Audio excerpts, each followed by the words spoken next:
Hey everybody, it's Will at VIP Mortgage, and it's time for your local lender update. Rates improved last week by roughly the same amount that they went up the week before, and that gives us a pattern of a little bit of yo-yo action where the market goes up and down roughly the same amount in subsequent weeks. That's been an established pattern now for about a month, and it tells us that watching rates too carefully isn't going to do much good for anybody because they're not moving a heck of a lot. These movements are rather small in regards to actual interest rate changes, and the market is starting to appear to be in the wait and see mode, which makes sense. The previous month we were in volatility mode because there was a whole bunch of unknowns happening, and now we're in wait and see mode.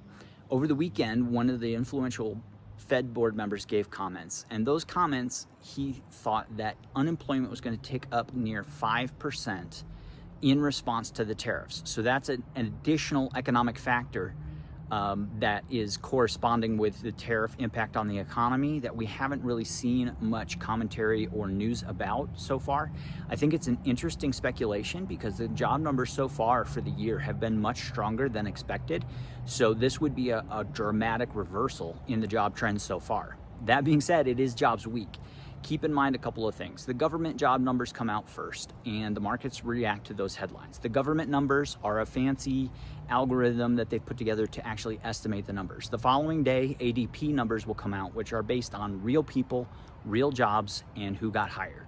The following day will be the job claim numbers for people who are on unemployment and people who are continuing to stay on unemployment, and that kind of gives us a sense of once you lose a job, how long does it take you to find a place to work.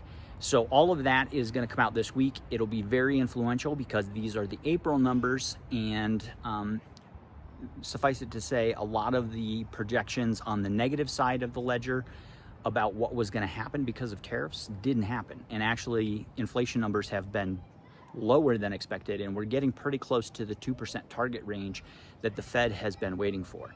The comments that were given by the Fed over the weekend also say that if we hold unemployment steady and things continue as they are in the rest of the economy, they would be comfortable announcing a good news rate cut by the fall, which is what we've been telling you. The fall is probably the next time that the Fed would be comfortable actually changing the rate.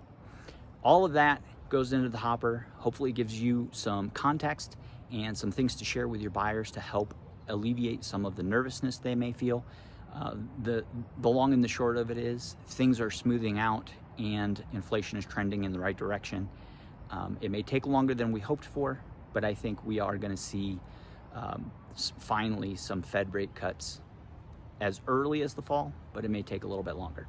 If there's anything we can do for you, or if we can get you a rate quote for your situation, give me a call, 719-232-7553.